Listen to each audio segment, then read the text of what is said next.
Good morning, everyone. We got a high wind warning here this past few days, and let's just take a look at what that looks like again. So we're back at the powerhouse, the ever great example on how wind is destructive. Well, I had this filled in again. I won't remember to link the video, but here we are again. This time, the conduit is actually exposed all the way. Those concrete bags I put in there have fallen down. This one is almost completely undercut. You see that?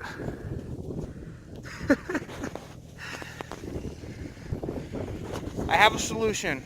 I finally got that drain rock here. The problem is that it's just sand. You know, the rocks do nothing. These small little flat shale-like rocks, they get picked up by the wind because they weigh nothing. This is obviously very fine sand. If you look at it, it's all blown in. Just, of course, just flew right back in my face. So, what I'm going to do is I'm going to take this huge berm that's been created by the wind hitting this wall, bouncing off and swirling and going that direction.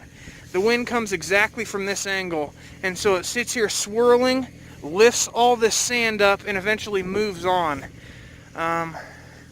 If we also look over here at this, you can see the exact direction the wind goes by the ripples in of the fresh sand. So this is going to be my project for today. This is annoying. It's got to stop. Eventually, if this keeps up, this powerhouse is straight just going to drop on the ground or on its side, or have a huge gully here, and I'll be able to walk up underneath and like make a basement or something. It's not what I'm looking for. I mean, look at this thing. This was just standing upright, got knocked over, was empty, and is now filled with sand. Probably weighs like 30 pounds. Well, I guess if I want to ever collect fine sand, I can just point a dumpster this direction. I'll get as much as I need, huh? So this is the exact opposite side of the powerhouse. I had all my stuff here protected on pallets. This is what happened when wind finally loses its energy. All the particles drop. So the wind is really strong and it's carrying sand airborne, and then it gets behind this, has nothing pushing on it anymore, just drops on the ground. So hooray. I put my stuff unknowingly on the back of where the sand will drift.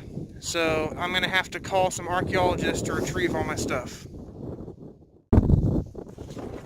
So how do you even fix something like this, huh? I am going to take all the sand with the front loader and push it back filling the hole with sand, covering it all up. I might pull this cement thing out, and I might not. But either way, I got to put the sand back where it came from, and then I'm going to go grab a giant pile of rocks and distribute it all over the front of this thing. And then I hope that that's the last I have to deal with it. If I would have had the rock before, I would have done it, but I didn't. So here we are, again. Alright, here we are, halfway done or so. Surprisingly, this sand is all very wet. It's not dry like I thought it would be, even though it just is all blown in and drifted in sand. So I now got to come in here with a shovel and gently do it because I want to snap the conduit, because tractor pushing on wet sand is just a recipe for disaster as conduit's concerned.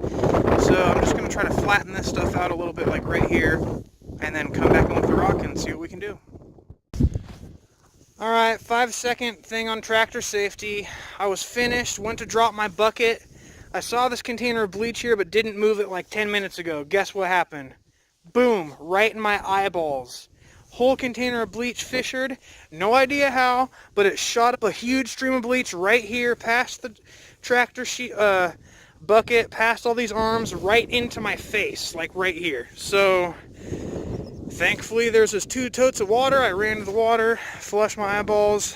Eyes are still burning, but whatever. Thank God it wasn't like acid or some junk like that. Although, I probably would have done a better job of moving it, just saying. But, yep, that's it on tractor safety. Move the stuff that can explode or watch what you're doing. Alright, that's 2 bucket scoops full of rock.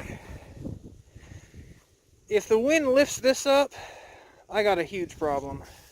I'm hoping that I will never again come outside and have a huge hole in the ground with my conduit exposed and my powerhouse in risk of falling. For the future, I will try to take into consideration the direction the wind's coming from and basically how destructive it can be when it comes up against a wall. That's it for today. Have a wonderful afternoon, y'all.